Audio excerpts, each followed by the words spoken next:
بسم اللہ الرحمن الرحیم. آج کی اس ویڈیو میں ہم ایمرجنس آف نیشن اسٹیٹ کی بات کریں گے. ہم اوریجن کے اوپر ایک مختصر سا اظہار خیال کیا اور اس کے بعد ہم نے یہ بھی دیکھا کہ نیشن اسٹیٹس جو ہیں وہ ان کا جو ہے وہ ایوولوشن جو ہے نا ایوولوشنری پروسیس کیا ہوا. اس چیز کو ہم ڈیٹیل میں اس لیکچر میں دیکھیں گے.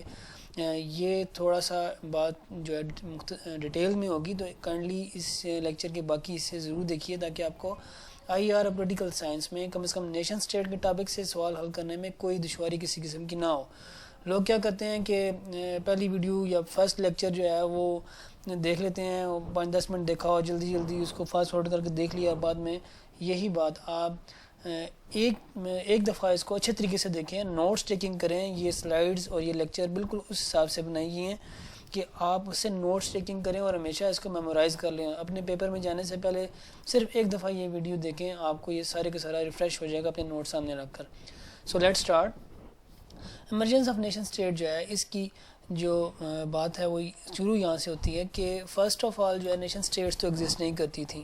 تو کیا تھا, لوگ کس طرح رہتے تھے. تو سب سے پہلے اگر بات کریں تو پری فرسٹ فیز کی ہم بات کرتے ہیں کہ فرسٹ فیز سے پہلے 4 فیز ٹوٹل ہیں اس کے. فرسٹ فیز سے پہلے لوگ کیسے رہتے تھے. اس میں ٹرائبس تھیں, سٹی اسٹیٹس تھیں اور امپائرس تھیں.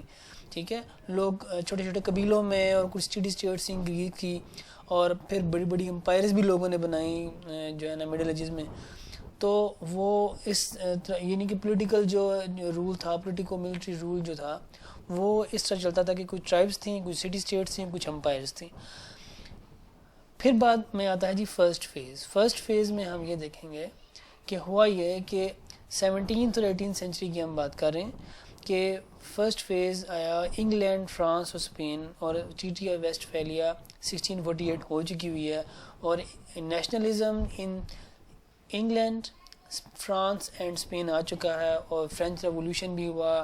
کیپٹلزم جو ہے وہ اس کی دوڑ چل رہی ہے. انڈسٹریل ریولوشن آ رہا ہے ان یورپ.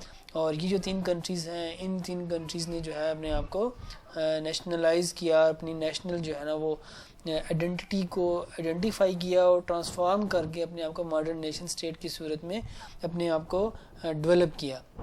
یہ 17th-18th سینچری کی بات ہے.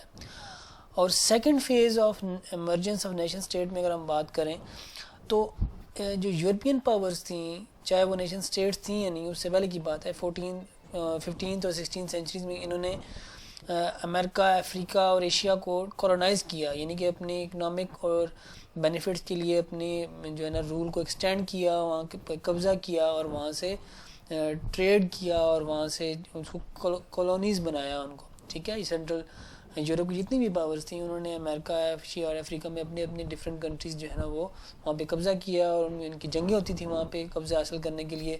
جتنی جس کی کالونیز زیادہ ہوتی تھیں اتنا ہی وہ یورپ میں پاورفل ہوتا تھا. تو یہ ایک فیز تھا کہ آپ دیکھیں کہ انگلینڈ اور فرانس اور اسپین, یورپ نے کیا کیا کہ اپنے آپ کو ماڈرن نیشن اسٹیٹ کی صورت میں ڈیولپ کر لیا, جبکہ جو out side of the Europe جو ورلڈ تھی وہ یا امپائرز پہ تھی یا ویک اسٹیٹس تھیں جو جن کے اندر کنٹرول نہیں تھا. تو انہوں نے کیا کیا کہ وہاں پہ جا کے وہ قابض ہو گئے, اور انہوں نے کیا کیا کہ آؤٹ سائڈ آف یورپ جو دنیا تھی وہاں پہ جا کے قبضہ کیا اور اپنے کمرشل بینیفٹس حاصل کرنے کیے انہوں نے. تو کیا ہوا کہ جب یہ ڈی کولونائز ہوئے وہ کنٹریز, ٹھیک ہے, تو پھر کیا ہوا کہ سیکنڈ فیز شروع ہوا نیشن اسٹیٹ کی ایمرجنس کا. ایک 19th سینچری میں ہوا, لیٹ 18th سینچری اور ارلی 19th سینچری میں ڈی کولونائزیشن آف امریکہ. امریکہ کنٹیننٹ کے اندر جتنے بھی کنٹریز ہیں including United States of America, وہ سارے کے سارے یورپین کالونیز تھیں جو ڈی کولونائز ہوئیں 1750 سے لے کے 1800 اور 10 اور 1820 تک. یہ لوگ یہ کنٹریز جو ہیں انڈیپینڈنس حاصل کرتی گئیں, ڈی کولونائزیشن ہوئی ان کی. تو اس سے بہت سی نیشن اسٹیٹس پہ دنیا میں معرض وجود میں آئیں. اسی طرح جرمنی اور اٹلی نے بھی اپنے آپ کو یونیفائنگ کیا. وہ پرنسٹمز تھیں, انڈیپینڈنٹ سیمی ساورن اسٹیٹس تھیں, چھوٹی چھوٹے پرنسٹمز اور کنگڈمز تھیں. انہوں نے ان کو اپنے آپ کو یونیفائی کر کے جرمن اور اٹلی جو ہے نا اٹلی کی جو نیشن اسٹیٹ کے طور پہ وہ ابھرے ان 19th سینچری. اور اس طرح یہ بھی نیشن اسٹیٹ جو تھیں یہ ایمرج ہوئی 19th سینچری میں. سیکنڈ فیز اس کو کہا جا سکتا ہے. سیکنڈ فیز میں آپ ان چیزوں کو یاد رکھ سکتے ہیں کہ یہ چیزیں سیکنڈ فیز میں ہوئی. تھرڈ فیز جو ہے وہ ہم اگر کہیں تو ہم اس کو ڈسن کرنے کے لیے کہیں گے کہ جی پوسٹ ورلڈ وار 1. ٹھیک ہے, کیونکہ جرمنی اور اٹلی جو ہے نا وہ یونیفائی ہو چکے ہوئے تھے, سیکنڈ فیز میں ہم نے بات کر لی ہوئی ہے. ٹھیک ہے, لیٹ 19th سینچری کے اندر. اور ہوا یہ ہے کہ ورلڈ وار 1 ہوتی ہے 1914 سے 1980 تک, اور 1919 میں پھر بہت ساری جو ڈس انٹیگریشن ہوئی آٹمن اور ہیبسبرگ امپائر کی, اس کو ہم تھرڈ فیز کہیں گے. جو کنٹریز یہاں سے ایمرج ہوئیں ایز نیشن اسٹیٹس وہ ہم کہیں گے کہ ہم تھرڈ فیز میں اس کو ڈسکس کریں گے.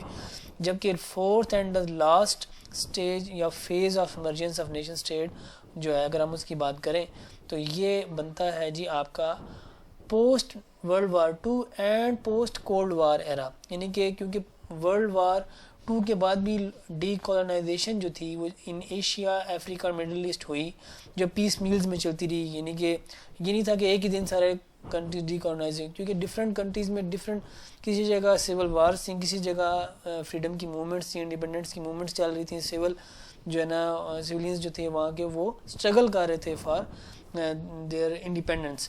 تو وہ اس کولڈ وار بھی ساتھ چلتی رہی, اور ورلڈ وار 2 کے بعد یہ سب کچھ چلتا رہا. تو ڈی کالونائزیشن بھی ہوئی, اور اس کے بعد کولڈ وار کے بعد یو ایس ایس آر کی ڈس انٹیگریشن ہوئی, جس کے بعد بہت ساری اور بھی جو ہے نا یہ سینٹرل ایشین ریپبلکس اور 15 اسٹیٹس اور بھی بنی. تو to summarise and memorise, emergence of nation state کو آپ 6 اسٹیجز میں تقسیم کر سکتے ہیں. First is pre first phase, یعنی کہ فرسٹ فیز سے پہلے لوگ ٹرائب, سٹی اسٹیٹس اور امپائرز میں رہتے تھے. پھر کیا ہوا کہ 17 اور 18 سینچری میں یورپ کی جو کنٹریز تھے انہوں نے اپنے آپ کو نیشن اسٹیٹ کی صورت میں ڈیولپ اور ٹرانسفارم کرنا شروع کیا یا یونیفائی کرنا شروع کیا, جیسے جرمنی اور اٹلی. اور 19 سینچری میں کیا ہوا کہ لیٹ 19 سینچری اور ارلی 20th سینچری میں, early 19 century and late 18 century sorry, اس میں ڈی کالونائزیشن آف امریکہ ہوئی. ٹھیک ہے, تو وہ سیکنڈ فیز ہے. بہت سارے کنٹریز پہ پھر وہ بھی نیشن اسٹیٹ کی صورت میں ہے. تھرڈ فیز میں ورلڈ وار 1 کے بعد جو disintegration of Ottoman and Habsburg empire ہوئی وہ آپ تھرڈ فیز میں رکھیں. اور فورتھ فیز میں اگر یاد رکھیں گے پوسٹ ورلڈ وار 2 اور کولڈ وار ڈی کالونائزیشن جو ہوئی یا ایشیا, افریقہ, مڈل ایسٹ میں, یا disintegration of U S S R ہوئی. تو یہ آپ نے چیزیں یاد رکھنی ہیں. یہی بات ہم اس کو ایکسٹینڈ کریں گے ایمرجنس آف نیشن اسٹیٹ کو اگلے لیکچر میں. Please do subscribe and like, تاکہ جو بھی نئی ویڈیو یا لیکچر اپلوڈ ہو آپ کو مل جائے, جو آپ کی سی ایس ایس اور بی ایم ایس کی پریپریشن یا یو پی ایس سی کی پریپریشن کے لیے آپ کو ہیلپ آؤٹ کرے. اور آپ ایزیلی یہاں سے نوٹس ٹیکنگ بھی کر سکتے ہیں, اسکرین شاٹس بھی رکھ سکتے ہیں اپنے پاس, تاکہ ایگزام سے پہلے آپ اس کو ریوائز کر لیں. اور یہ بہت محنت سے تیار کی ہوئی ہے, سو کائنڈلی جو ہے اس کو توجہ سے پڑھیں, آپ کو بہت زیادہ فائدہ ہوگا. اگلی ویڈیو تک اپنا خیال رکھیے. اللہ حافظ.